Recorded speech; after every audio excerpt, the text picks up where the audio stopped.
மனசுக்கு ரொம்ப சந்தோஷமா இருக்கு. ஏன்னா நான் கட்சி ஆரம்பிச்ச சொன்னாங்க 70வது கட்சியோட 71வது கட்சினாங்க. நான் வருத்தப்படல, நீங்க தாராளமா சொல்லிட்டு போங்கன்னு விட்டுட்டேன். போக போக சொன்னாங்க இது 70வது கட்சி போல 71வது கட்சின்னு சொல்லி 2006 முதல் தேர்தலில் கிட்டத்தட்ட 26 லட்சம் மக்கள் எனக்கு ஓட்டு போட்டு வாக்குகளை கொடுத்தாங்க. அந்த மக்களை இன்னைக்கு பார்த்து தொட்டு வணங்குகிறேன். ஏன்னா ஜாதி மதத்தை அடிச்சு நொறுக்கிறாங்கன்னு சொல்ல முடியும். அப்புறம் கொஞ்ச நாள் கழிச்சு 10ஓட 11 10ஓட இது 1 அப்படி சொல்லுவாங்க.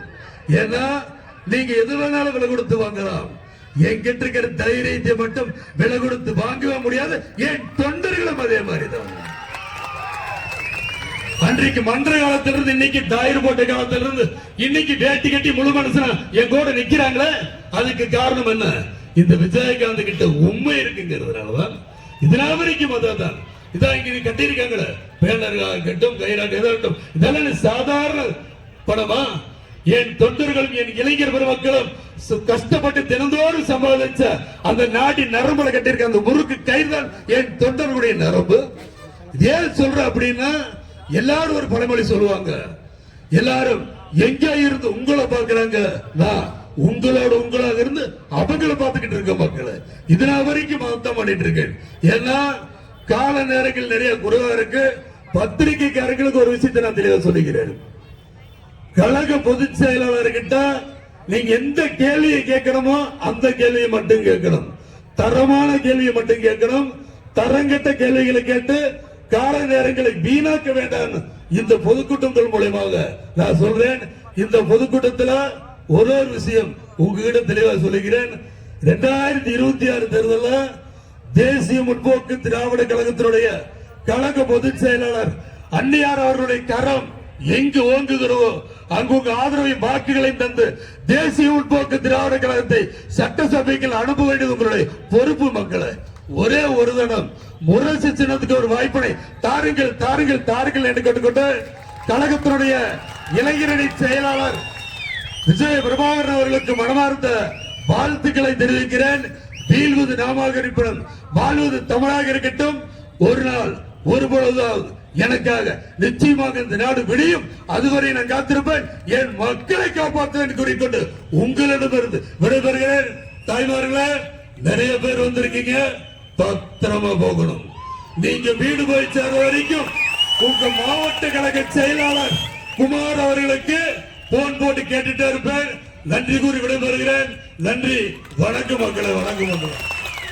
என் தம்பியை பேரன்பு கொண்ட பெரியவர்களே, தாய்மார்களே, அன்பு கொண்ட சகோதர சகோதரிகளே, இளைஞர்களே, பொதுமக்களே மற்றும் என் உயிர் மேலான அன்பு தமிழ் நெஞ்சங்களே, உங்கள் அனைவருக்கும் என் முதல் கண் வணக்கத்தை தெரிவித்துக் கொள்கிறேன். இந்த சொல்லின் சொந்தக்காரோட சொல் இனி என் மூலம் தமிழ்நாடு முழுவதும் தொடர்ந்துட்டே இருக்கும். இது நான் சொல்றதுல பெருமை அடைகிறேன், சந்தோஷப்படுறேன். தர்மபுரி அப்படின்னு ஊர் பேர் சொன்னாலே முதல்ல எனக்கு ஞாபகம் வருது கேப்டன் நடிச்ச தர்மபுரி படம் தான்.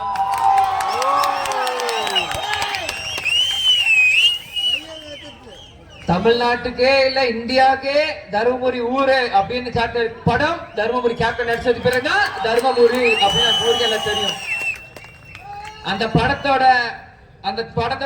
ரிலீஸ் ஆகும்போதுதான் கேப்டன் வந்து கட்சி ஆரம்பிச்சு எதிர்கட்சி தலைவர் ஆகுறாரு. அந்த படத்துல ஒரு பாட்டே வந்து நான் யாரு நான் தெரிஞ்சுக்கிட்டேன், உங்க முன்னால அதை நான் புரிஞ்சுக்கிட்டேன். இதுதான் அந்த படத்தோட டைட்டிலே அந்த சாங்குக்கு.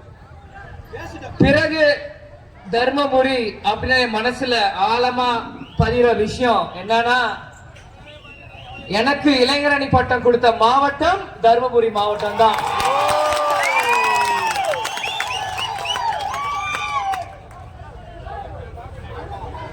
அதே மாதிரி இளைஞரணி செயலர் ஆனதுக்கு பிறகு முதல் பொதுக்கூட்டம் அட்டன் பண்றதும் தர்மபுரி மாவட்டம் தான். கேப்டனோட இன்னொரு பேரு தர்மா, நம்ம ஊரோட இன்னொரு பேரு தர்மபுரி. இதுதான் கேப்டனுக்கும் தர்மபுரியர் இருக்கிற பந்தம். இதுக்காக தான் சொல்றாங்க தர்மபுரி கேப்டனோட கோட்டடான்ட்டு. இன்னைக்கு தர்மபுரி இன்னைக்கு இந்த பொதுக்கூட்டம் அட்டன் பண்ற முன்னாடி நம்ம மாவட்ட செயலாளர் குமார் அண்ணனும் சரி, விஜயசங்கர் அண்ணனும் சரி, நம்ம டாக்டர் இளங்கோ அவர்களும் சரி, அதே மாதிரி நம்ம ஒன்றிய செயலாளர் இங்க யாரெல்லாம் ஃபங்க்ஷன் எல்லாருமே சேர்ந்து கட்சி ஆபீஸ்ல வந்து இந்த மாதிரி டைம் கேட்டாங்க. நீ கண்டிப்பா செப்டம்பர் 14 கலந்துக்கணும் அப்படின்ட்டு. அப்போ நானும் சொன்ன, அம்மாவும் சொன்ன மாதிரி இல்லம் தேடி உள்ளம் நாடி இந்த டைட்டில் நம்ம சுற்றுப்பயணம் போயிட்டு இருக்கோம். அப்ப எப்படின்ட்டு உங்களுக்கு தான் தெரியும். கேப்டன் மாதிரி ஒன்ஸ் டிசைட் பண்ணார்னா அவர் பேச்சே கேட்க மாட்டார். நம்ம டாக்டர் இளங்கோவன் எப்படியாச்சும் வரணும் அப்படின்னு வலுக்கட்டாயமா என்னை இழுத்து கூப்பிட்டு வந்தார். சரி, ஏன்னா இல்லம் தேடி உள்ளம் நாடி ஒரு பக்கம். நேத்து எனக்கு பர்சனல் வேலை, நான் வெளியூர் போயிருந்தேன். ஆனா எப்படியாச்சும் வரணும் அப்படின்னு சொல்லியாச்சு. ஏன்னா அப்ப எப்பவுமே சொல்லி கொடுத்துருதான், துளசி கூட வாசம் மாறினாலும் மாறும், ஆனா தவசி புள்ள வார்த்தை மாறக்கூடாது. முந்தா நேத்து வரைக்கும் திருச்சி மாவட்டம், டெல்டா மாவட்டம் ஃபுல்லா உள்ளம் தெரியல நாடி முடிஞ்சு என்னோட சொந்த வேலையா வடநாட்டுக்கு போயிட்டு நேத்து காலையில பெங்களூர்ல இறங்கி கார்ல இன்னைக்கு காலையில தூக்கமே இல்லாம காலையில இருந்து இது வரைக்கும் உங்களுக்காக நான் சுற்றுப்பயணம் மாதிரி தருமபுரி முழுவதும் போயிட்டு இருக்கேன்னா அதுக்கு காரணம் ஒன்னே ஒண்ணுதான். எனக்காக வரேன், எங்கள் தொண்டர்களுக்காக வரேன். இத்தனை வருஷம் இன்னைக்கு வந்து செப்டம்பர் 14 நம்ம கட்சி ஆரம்பிச்சு 20 வருஷம் முடிஞ்சு 21வது வருஷம் நம்ம காலடி எடுத்து வைக்கிறோம். இந்த இத்தனை வருஷத்துக்கு பிறகு இன்னைக்கு எதுக்கு வரனா, எத்தனையோ சோதனை காலங்கள்ல எங்க கட்சியை இதுவரைக்கும் அவங்க குடும்பம் மாதிரி அவங்க மரியாதையா இந்த கட்சியை தூக்கி அவங்க தோல்ல சுமந்த எங்க கட்சிக்காரன் எங்க தொண்டர்கள் இத்தனை வருஷம் அவங்க சுமந்து இருக்காங்கன்னா அவங்களுக்காகயா. இன்னைக்கு நாங்க எல்லாருமே ஒன்று கூடி எங்களுக்காகயா. இன்னைக்கு எங்களுக்கு எல்லாம் அரசியல் பண்ண நாங்கெல்லாம் கட்சிக்குள்ள வந்தோமா? எங்க தலைவரோட ஆசை என்ன? எங்க தலைவர் முதல்வர் ஆகணும். எங்க தலைவர் அரசியல்ல இருக்கிறார். எங்க தலைவருக்கு பின்னாடி நாங்க அரசியலுக்குள்ள வந்தோம். இன்னைக்கு தலைவர் இல்லாத இந்த காலத்திலும் அவர் சொன்ன ஒவ்வொரு வார்த்தையுமே ஜெயிக்கணும், சாதிக்கணும். இன்னைக்கு வரைக்கும் போராடுற ஒரே கட்சி யாருன்னா அது தேமுதிக தான். அவங்களுக்காக தான் இன்னைக்கு இந்த விஜயபிரபாகரன் அரசியல் மேடையில் நான் இங்க வந்து நிக்கிறேன். இன்னைக்கு செப்டம்பர் 14 இன்னைக்கு பல பேர் சொல்லுவாங்க தேமுதிக 20 வருஷம் ஆயிடுச்சு, இந்த கட்சி வந்து தேர்தல் நேரத்துல தான் அரசியல் செய்வாங்க, மத்த நேரம் அரசியல் பண்ண மாட்டாங்க. இந்த மாதிரி பல அவதூறுகள் வந்து தேமுதிக மேல வந்து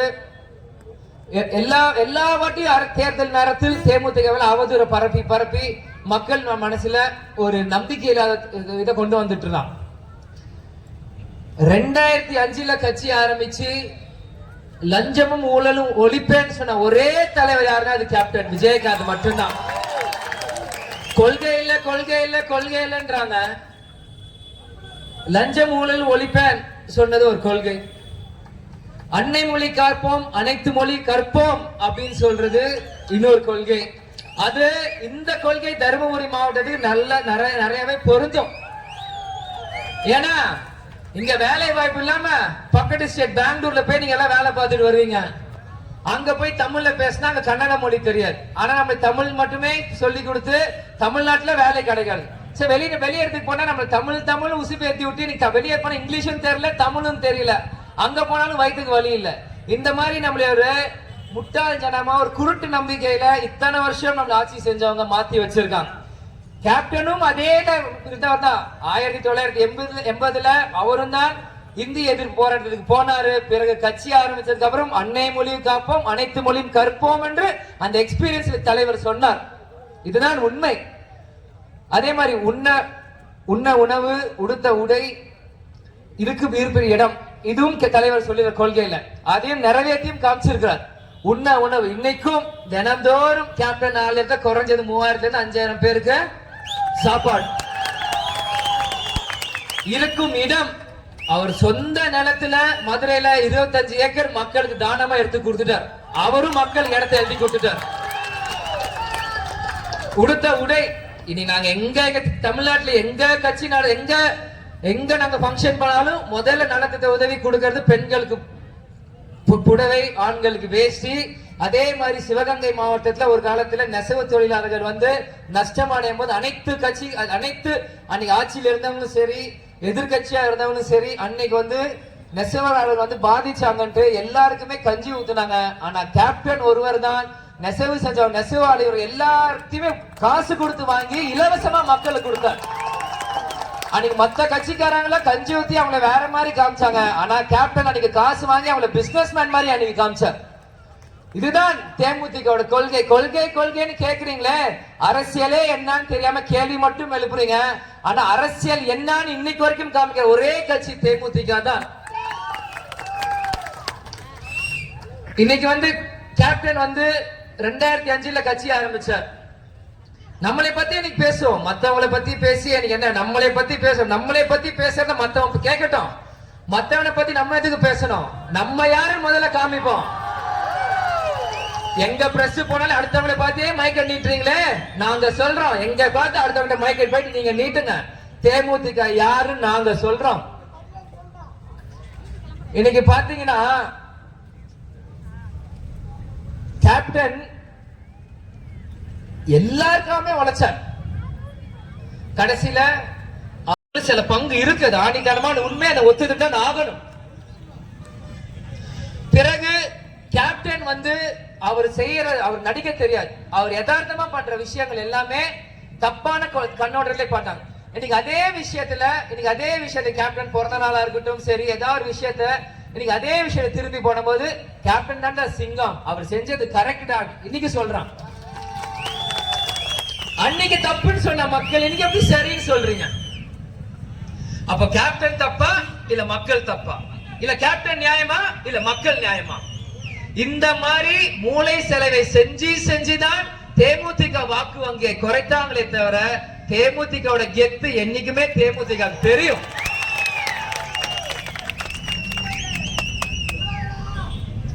இன்னைக்கு நீங்க பாத்தீங்கன்னா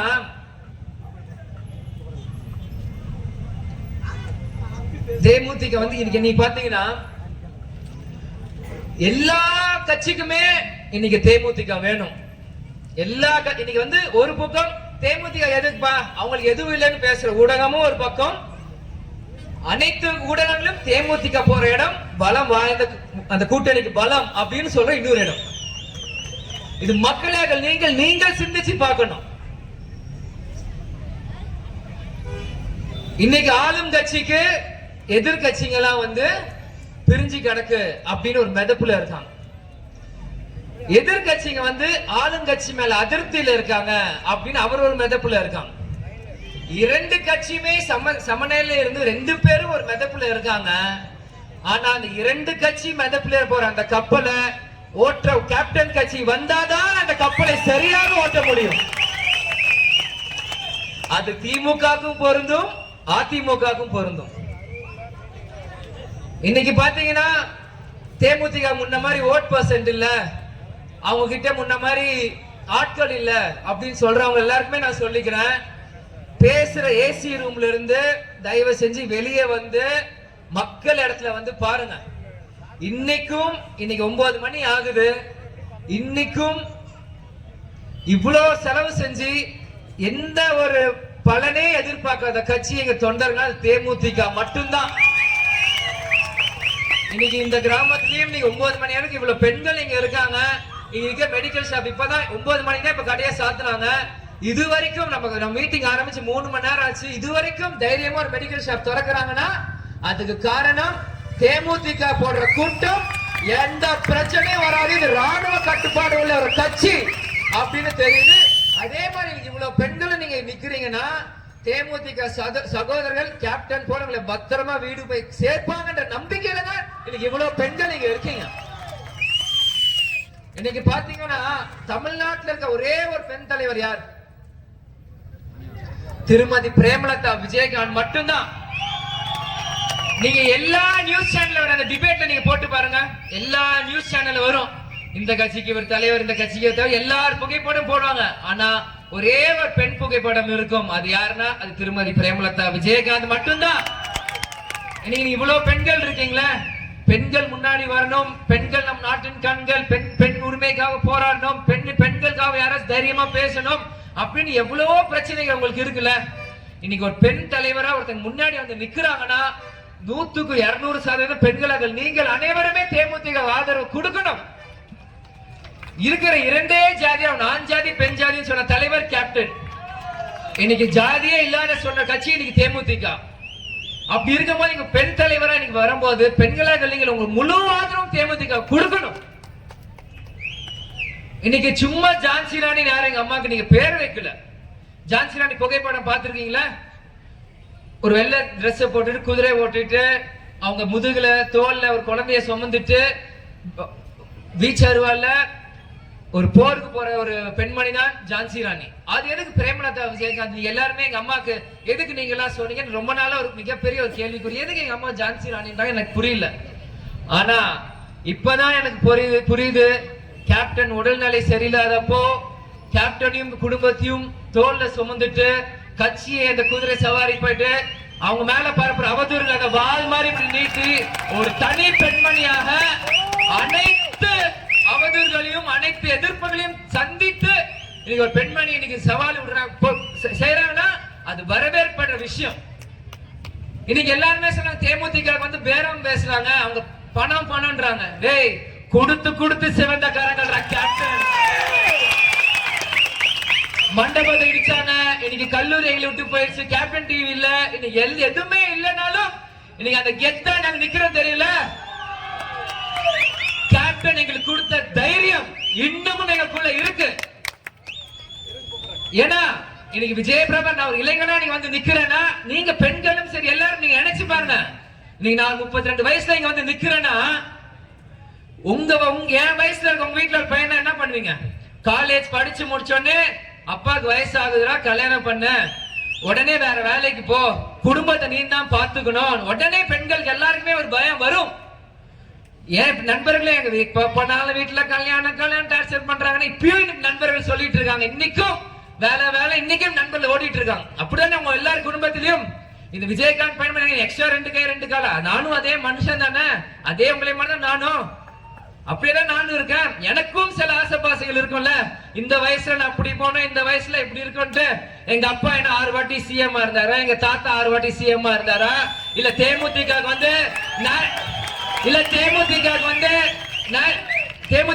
நேஷனல் லெவல்ல வந்து எல்லா பக்கமும் பணம் வந்து கொட்டுது. யாரோ ஒருத்தவங்க வந்து இங்க பாஜக மாதிரி தலைவர் இருந்து நடத்துறாங்களா? எதுவுமே இல்ல. காலேஜ் முடிக்கிறேன், கேப்டன் உடல்நிலை சரியில்லை, இன்னைக்கு வரோம் கட்சி ஒரு பக்கம்ன்றாங்க, தொண்டர்கள் தம்பி நீங்க வரணும்ன்றாங்க. எதுவுமே எனக்கு தெரியல. கேப்டன் சொல்ல நீ போன்றாரு. எங்க அப்பா சொன்னா கிளம்பி வந்துட்டே இருந்தேன், தொண்டர்கள் கூப்பிட்டு கூட போயிட்டே இருந்தேன். இது வரைக்கும் இந்த செகண்ட் வரைக்கும் என் வாழ்க்கையில என்ன பண்ண போறேன், என்ன நடக்கும் எனக்கு எதுவும் தெரியாது. நேற்று ஒரு ஊர்ல இருந்தா இன்னைக்கு இங்க இருக்க, நாளைக்கு யாரை கூப்பிட்டு அங்க போவேன், நாளைக்கு ஒரு மக்கள் பிரச்சனை அங்க வருவேன், எனக்கு என்னன்னே தெரியாது. எல்லாரும் சொல்லுவாங்க விஜயகாந்த் பையன் born with silver spoon அப்படின்னு. born with silver spoon எனக்கு தெரியாது. என் மக்களுக்கு ஒரு பிரச்சனை எந்த சில்வர் ஸ்பூன் தூக்கி போட்டு வர மட்டும்தான் எங்களுக்கு தெரியும். இப்படி இருக்கும்போது மக்கள் நீங்கள் சிந்திக்கணும். அடுத்த கட்ட தலைவர்கள் உருவாக்க வேண்டியது உங்க கடமை. இன்னைக்கு வந்து எல்லா கட்சியிலுமே ஒவ்வொருத்தங்க இன்னைக்கு பேசிட்டு இருக்காங்க. ஆனா தேமுதிக கூட தான் இளைஞர்கள் கூட்டம் இருக்குன்னு யாருக்குமே தெரியல.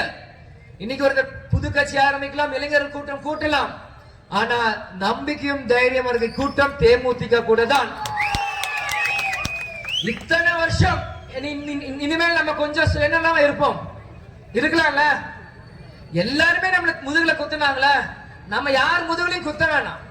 நம்ம வாழ்க்கையை நம்ம பார்ப்போம். இன்னைக்கு எங்க கட்சிக்காரன் இந்த இத்தனை வருஷம் கஷ்டப்பட்டு இருக்காங்க. அந்த கஷ்டத்துக்கு ஒரு பலன் வேணும்ல.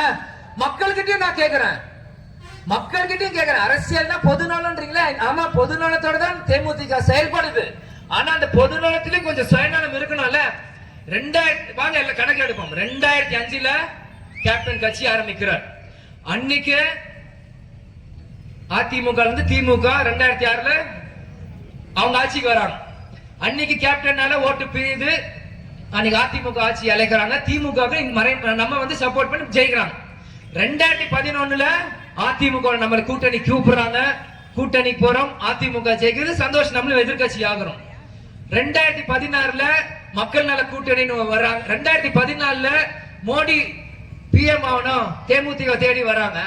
கேப்டனும் அந்நியாரும் கிராமம் கிராமமா வீதி வீதியா தாமரை சின்னத்தை தூக்கிட்டு சுத்துறாங்க. எல்லா வேட்பாளருமே வெறும் தேமுதிக இருந்த 14 தொகுதி இல்ல, கண்டெஸ்ட் பண்ண 40 தொகுதிக்குமே போனாங்க.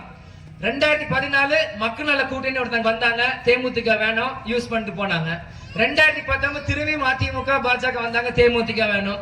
2021 நம்ம கொஞ்சம் மொழிக்க ட்ரை பண்ணோம், அதை வேற மாதிரி திசையை திருப்பினாங்க. ஒவ்வொரு தேர்தலுமே தேமுதிக உழைப்பு மட்டும் வேணும், ஆனா தேமுதிக எதுவும் கொடுக்க மாட்டீங்க. அதானே முதல் தேர்தல கொஞ்சம் பறிச்சிங்க, அப்புறம் கூடி கூட இருந்த துரோகிங்க எல்லாம் கேப்டனை திமுக அதிமுக மாற்றுன்னு ஆரம்பிச்ச கட்சி தேமுதிக. கூட மத்த கட்சியில இருந்த துரோகிங்க எல்லாம் கேப்டனை குழப்பி திரும்பி அவங்க கட்சிக்கு போய் கூட்டணி அமுச்சு விட்டாங்க. அங்க முதல்ல நம்ம நம்பிக்கை தன்மை இழக்கிறாங்க. கூட்டணின்னு ஒண்ணு போய் அங்க திரும்பி வாக்கு குறை, மக்கள் நல கூட்டணி உருவாக்கல, அங்க திரும்பி வாக்கு குறை. அப்புறம் பாஜக சேரும், அங்க இப்படி மத்தவங்களோட வாக்குகள் இன்க்ரீஸ் பண்ண தேமுதிக வாக்குகள் நீங்க குறைச்சிட்டு தேமுதிக நீ வெறும் 1% 2% கேள்வி கேட்கற நியாயமா? இன்னைக்கு கேப்டன் யாராச்சும் மக்களுக்கு துரோகம் செஞ்சிருக்காரா? மக்கள் நீங்கள் சிந்திக்கணும். தேமுதிகனால மக்களுக்கு 1% தப்பு நடந்திருக்கா சொல்லுங்க. கேப்டன் குடும்பம்னாலும் கேப்டன்னாலும் இந்த மக்களுக்கு தப்பு நடந்திருக்கா? அப்ப எதுக்கு தேமுதிக நம்பிக்கை தன்மை மட்டும் இழக்கணும்? ஏன்னா இதுதான் அரசியல். கேப்டனை அழிக்கவே முடியாது. கேப்டனை நெஞ்சுக்கு நேரம் கண்ணுக்கு முன்னாடி எவனாலும் கேப்டன் அழிக்க முடியாது. முதுகுக்கு பின்னாடி வந்துதான் கேப்டனை படுக்க வச்சாங்க, கேப்டன் அழிச்சாங்க. இதுதான் உண்மை. ஆனா இனி வரும்போற காலத்தில் நம்ம அப்படி இருக்க கூடாது. நம்மளுக்கு என்ன வேணும்? நம்ம கட்சி ஜெயிக்கணும், எங்க தொண்டர்கள் ஜெயிக்கணும், எங்க நிர்வாகிகள் ஜெயிக்கணும். அதுக்கான தேர்தலா தான் 2026 தேர்தல் இருக்கணும். நம்ம எங்க போறோமோ நம்ம போறோம் ஜெயிக்கட்டும், அவங்களும் ஜெயிக்கட்டும், ஆனா நாங்களும் ஜெயிக்கணும். அதுதான். நீங்க மட்டும் எடுத்துக்காதீங்க, எங்களுக்கும் கொஞ்சம் கொடுங்க. கேப்டன் கர்னர், அவர் கொடுத்துட்டே தான் இருப்பார். நீங்க கர்னரா இருக்க வேணாம், மனுஷனா இருங்க போதும்.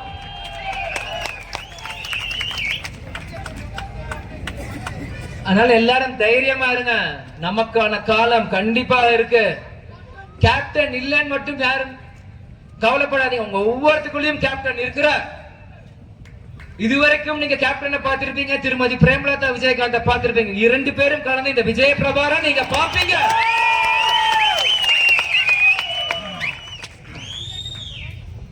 விஜய் பிரபார் என்னப்பா சென்னையில இருக்காரு, படிச்சவரு, அவர் சும்மா பேசிட்டு போறாரு மட்டும் தயவு செஞ்சு யாரும் தப்பு கணக்கு கூட பண்ணிடாதீங்க. நான் பொறுமையா இருப்பேன், ரொம்ப ரியாக்ட் பண்ண மாட்டேன், அமைதியா இருப்பேன்.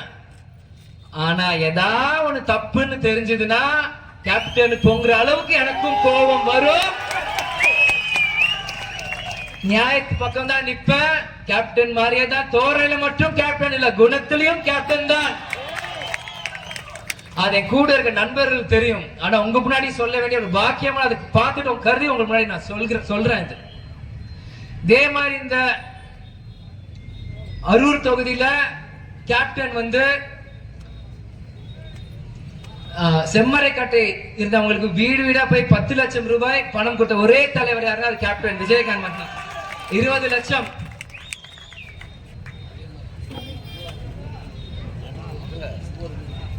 ஊராட்சி மன்ற தேர்தலையுமே நம்ம ஜெயிக்கிறோம் தெரிஞ்சு ஒவ்வொரு வீடும் அடிச்சு நொறுக்குனாங்க. அன்னைக்கு கேப்டன் வேஷ்டியை மடிச்சு கட்டி இறங்கி எங்க தொண்டர்கள் கூட நின்று கட்சிக்காக போராடினார்.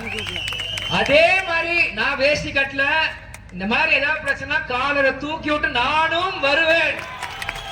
இன்னைக்கு கேப்டன் சிலையை வைக்கும் போது பல பிரச்சனைன்னு சொன்னாங்க. இன்னைக்கு வேணா தடுக்கலாம், ஆனா நாங்க அராஜகமா பண்ண மாட்டோம். நியாயம் பண்ணி பர்மிஷன் வாங்கி வைக்கிறோம். அதை திரும்பியும் தடுத்தீங்கன்னா அன்னைக்கு விழுப்புரத்தை அதனால் மக்கள் நீங்கள் சிந்திங்க. நீங்கள் நான் பேசினத சிந்திங்க. நான் பேசி முடிச்சுட்டு பிரபா சூப்பரா பேசின, பிரபா நல்லா பேசினாரு அப்படின்னு போயிட்டு போன்ல அப்படியே ஸ்வைப் பண்றப்போ அவர் கட்சி ரீல் வரும், இது நல்லா இருக்கு, அடுத்த கட்சி ரீல் வரும், இது நல்லா இருக்கு, எல்லாருமே தான் நல்லா பேசுறாங்க, அப்ப யாருக்கு ஓட்டு போடுறது, சரி காசு கொடுத்து ஓட்டு போடுறது மட்டும் அந்த எண்ணத்துக்கு போயிடாதீங்க. நான் பேசுறது எல்லாமே என் கையில ஒரு பேப்பர் இல்ல, என் கையில ஒரு பேப்பர் இல்ல, அது இன்னைக்கு நேத்து இல்ல. நான் முதல்ல 2017 நான் 25 வயசுல ஆரம்பிச்சேன். முதல்ல அரசியல் மேடையில் ஏறினாலே 25 வயசுல. அன்னில இருந்து ஒரு பேப்பர் இல்லாம தான் நான் பேசுறேன். இத நான் வேற யாருமே குத்தம் நீங்க நினைக்காதீங்க. அரசியல் என்பது தேமுதிக அரசியல் என்னன்னு நான் சொல்றேன். மனசார உணர்வோட இந்த மைக் முன்னாடி நாங்க பேசுறோம். சும்மா பதவிக்காகவும் பணத்துக்காக எங்க முன்னாடி நாங்க பேசல. உங்கள் கை தட்டும் விசிலுக்காக பேசல. இங்க வலி கேப்டன் உழைச்ச உழைப்புக்கு அங்கீகாரம் கிடைக்கல. கேப்டன் அவளை விட்டுட்டு போயிட்டாரு. அந்த வலியில நாங்க பேசுறோம். கேப்டன் மிஸ் பண்றோம் நீங்க எல்லாருமே நீங்க சொல்றீங்களா? ஒவ்வொருத்தருமே கேப்டன் மிஸ் பண்றோம் நீங்க சொல்றீங்களா? ஆமாவா இல்லையா? நீங்க கட்சியில இருக்கவங்களுக்கு ஒரு சொந்தம் இருக்கு, படம் பாக்குறவங்க சொந்தம் இருக்கு. கேப்டன் படமே பார்க்காதவங்களும் சரி, வெளிநாட்டுல இருந்தாலும் இன்னைக்கு கேப்டன் பார்த்து அழுகுறாங்க. சிங்கப்பூர், மலேசியா, துபாய், ஸ்ரீலங்கா, எல்லா லண்டன், பாரிஸ் எல்லாருமே கேப்டன் இப்பேற்பட்ட தலைவரை மிஸ் பண்ணிட்டு எங்களுக்கு தெரியலன்றாங்க. அப்ப உங்க எல்லாருக்குமே கடமை இருக்குல்ல? என்ன கடமை? உங்ககிட்ட நான் காசு கேட்கிறோமா, உங்க சொத்து கேட்கிறோமா? எதுவுமே கேட்கல. ஒரே விரல் புரட்சி கலைஞருக்காக, இந்த ஒரு விரல் புரட்சி கலைஞருக்காக நீங்க செய்யுங்க. 2026 மிகப்பெரிய ஒரு மாற்றம் வரும். தேமுதிக எல்லாம் இங்க தர்மபுரியில சொல்ற தமிழ்நாட்டு மக்கள் எல்லாருக்குமே இங்க சொல்றேன், எங்க தேமுதிக ஜெயிச்சாலும் அந்த இடத்துல விஜய பிரபர் நான் அவங்களோட சேர்ந்து வேலை பார்க்கிறேன். உங்க வீட்டு மகனாக இன்னைக்கு என்ன சொத்து வேணாலும் போட்டு எங்களை விட்டு, ஆனா கேப்டன் சம்பாரிச்ச கோடிக்கணக்கான சொத்து நீங்க எங்க கூட இருக்கிற வரைக்கும் எங்களுக்கு எந்த பயமும் இல்லை, எந்த அச்சமும் இல்லை. காசு பணம் இன்னைக்கு போகும், நாளைக்கு வருங்க. ஆனா இந்த மனசு உணர்வு இன்னைக்கு கேப்டன் இறந்து 2 வருஷமான இன்னைக்கும் அழுகுறீங்களா? இன்னைக்கு நான் கிராமமா வரேன், பெண்கள் ஓடி என் கையை பிடிச்சி அழுகுறாங்க. இதே தருமபுரி மாவட்டத்துல எங்க அம்மா இந்த கேப்டன் மோதிரத்தை எனக்கு போட்டாங்க. இந்த மோதிரத்தை பார்த்து எல்லாருமே இந்த மோதிரத்தை நம்ம ஒரு முத்தம் கொடுக்கட்டுமா, நான் கண்ணுல ஒத்திக்கிட்டுமா, எங்க அப்பா பார்த்து எனக்கு பிடிச்சி அழுகுறாங்க. எதுக்கு? எனக்காகவா? இது யாரு? கேப்டன். கேப்டன் என்ற ஒரு சொல், அந்த சொல்ல எல்லாருமே மிஸ் பண்றீங்க. நீங்க மிஸ் பண்றீங்க. அந்த மிஸ் பண்ணி எதுக்கு வேதனைப்படுறீங்க? அந்த ஒரு முறை முரசு ஜெயிச்சா அந்த வேதனைப்படுற உங்களுக்கே அந்த பாரம் குறையும். உங்க எல்லாருக்குமே ஒரு குற்ற உணர்ச்சி இருக்கு, கவலைப்படாதீங்க. மனிதர்களுக்கு ஒரு ஆயுசு இருக்கு, ஆனா அவரோட சொல்லுக்கு ஆயுசே இல்ல. அவர் ஆரம்பிச்ச கட்சியும் லட்சியம் ஆயுசே இல்ல. இந்த பூமி சுற்றும் வரை கேப்டனோட லட்சியம் வெல்வது நிச்சயம். அதுக்குதான் சொல்றேன், கேப்டன் முதல்ல என்ன சொன்னார்? மக்கள் ஒரு புறம், தெய்வம் ஒரு புறம். என்னைக்குமே மக்களும் தெய்வமோட தான் இந்த கேப்டன் கூட்டணின்னு சொன்னார். கடைசி வரைக்கும் அதுதான். மத்த அரசியல் கூட்டணிலாம் வெறும் அரசியல் நாடகமே தவிர கேப்டன் என்னைக்குமே மக்கள் தான். ஏன் இன்னைக்கு கேப்டன் சேவை செய்யறாரு, இன்னைக்கு நல்லது செய்யறாரு, நாங்க ஏதாச்சும் என்ஜிஓ சேவை செய்யற சங்கம் மாதிரி ஆகும். எதுக்கு அரசியல்? உங்களுக்கு புரியணும். 2 நிமிஷம் முடிச்சிடறேன். உங்களுக்கு புரியும் எதுக்கு அரசியல் ஆரம்பிக்கிறோம். இன்னைக்கு ஒரு எம்எல்ஏ ஒரு எம்பி ஆகணும்னா நீங்க என்ன கேக்குறீங்க? தண்ணி வசதி. இங்க கூட்டு குடிநீர் தண்ணி வசதியே இல்லைன்னாங்க. கரெக்ட் தானே? இந்த மாதிரி தண்ணி வசதி, பஸ் வசதி, கரண்ட் வசதி, இது எல்லாமே ஒரு சின்ன ஒரு என்ஜிஓவோ ஒரு ரோட்டரி கிளப்போ ஒரு லயன்ஸ் கிளப்போ பண்ண முடியாது. ஒரு தொகுதிக்கு ஒரு சட்டமன்ற ஒரு எம்எல்ஏ ஒரு எம்பிஐ நின்று கவர்மெண்ட் ஃபண்ட் வாங்கி மக்களுக்கு செய்யணும். இன்னைக்கு மக்களுக்கும் அரசாங்கத்துக்கும் நடுவுல ஒரு பிரிட்ஜ் ஒண்ணு இருக்கு. அந்த பிரிட்ஜை தேமுதிக காரன் நிக்க வைங்க. கரெக்டா அந்த அரசாங்கம் பணம் மக்களுக்கு போய் சேரும். ஒரு நல்லவனை நிப்பாட்டினீங்கன்னா, ஒரு திருட்டால நிப்பாட்டினீங்கன்னா டேம் மாதிரி அணைய கட்டிடுவாங்க. வர காசு அப்படியே நின்னுரும், அப்படியே சுரண்டு ஓடிடுவாங்க. எந்த அணையும் கட்டாம கடல் மாதிரி விடுங்க தேமுதிக காரங்க. கரெக்டா அந்த காசை பைசல் பண்ணி கரெக்டா மக்களுக்கு என்ன தேவையோ அதை செஞ்சு கொடுத்துட்டு போயிட்டே இருப்பாங்க. ஏன்னா தேமுதிக சினிமால இருந்து வந்த கட்சி. தலைவர் சினிமா. நீங்க கை தட்டு விசில் அடிக்க தான் எங்களுக்கு பூஸ்ட், எங்களுக்கு எனர்ஜி. பணத்தால் எங்களை விலை வாங்க முடியாது. உங்கள் சத்தத்தாலையும் உங்க விசுவாசத்தாலையும் விலைக்கு வாங்க முடியும். இதைத்தான் நான் சொல்றேன். அதனால வரவேற்பு கொடுத்த அனைத்து கட்சி தொண்டர்களுக்கும் காலையில இருந்து என் கூட பயணம் செய்ய அனைத்து தொண்டர்களுக்கும் நிர்வாகிகளுக்கும் மாவட்ட செயலர் பக்கத்து மாவட்ட அனைத்து மாவட்ட செயலாளர்களுக்கும் பொதுமக்களுக்கும் நேரத்தில் நான் நன்றிகளை தெரிவித்துக் கொள்கிறேன். இன்னைக்கு 2005ல கேப்டன் கட்சி ஆரம்பிச்சு 2006ல சட்டமன்றத்துக்கு போனார். அதே மாதிரி 2025 நான் மன்னியார் மாநாடு ஆரம்பிச்சு 2026 பெண் சிங்கமாக சட்டமன்றத்துக்கு போகணும். இதுதான் அந்த 20 வருஷம் வரலாறு. 2005 மாநாடு மதுரை, 2025 மாநாடு கடலூர்ல சொல்லியிருந்தாங்க. 2006 விருதாச்சலத்துல கேப்டன் எம்எல்ஏ, 2026 அந்நியார் எங்க நிப்பாங்கன்னு பார்ப்போம். அதே மாதிரி ஜனவரி 9 நீங்க அனைவருமே தேமுதிக 2.0 மக்களுக்காக மக்கள் மாநாடுக்கு நீங்க எல்லாரும் வந்தே ஆகணும், வரணும். இது உங்களுக்காக எனக்காக நீங்க பண்ணல, உங்க வீட்டு மகன் உங்க வீட்டு பிள்ளை உங்க கேப்டனுக்காக நீங்க செய்ய வேண்டிய கடமை இது. கேப்டன் உங்க வீட்டு சொத்துனா நானும் உங்க வீட்டு சொத்து தான். ஜனவரி 9 பொங்கலுக்கு முன்னாடி ஒரு திருவிழா போல கேப்டன் மாநாடு நீங்க கலந்துட்டு போங்க. தை பிறந்தால் அனைத்து குடும்பத்திலையும் வழி பிறக்கும். கண்டிப்பா மிகப்பெரிய ஒரு மாற்றம் வரும். அதனால் சொல்றேன், கேட்பது என் உரிமை, கொடுப்பது உங்க கடமை. திரும்பியும் சொல்றேன், கேட்பது என் உரிமை, கொடுப்பது உங்கள் கடமை என்று கூடி விடை பெறுகிறேன். நன்றி, வணக்கம். நேரம் ஆயிடுச்சு. எல்லாரும் பத்திரமா வீடு போய் சேருங்க. பெண்கள் நீல பத்திரமா போய் சேருங்க. எல்லாரும் ஹெல்த்தா பாத்துக்கோங்க. மழை வருது, வெயில் அடிக்குது, ஹெல்த்தா பாத்துக்கோங்க. அடுத்த மாசம் தீபாவளி வருது. எல்லாருக்கும் தீபாவளி வாழ்த்து விடை பெறுகிறேன். நன்றி, வணக்கம்.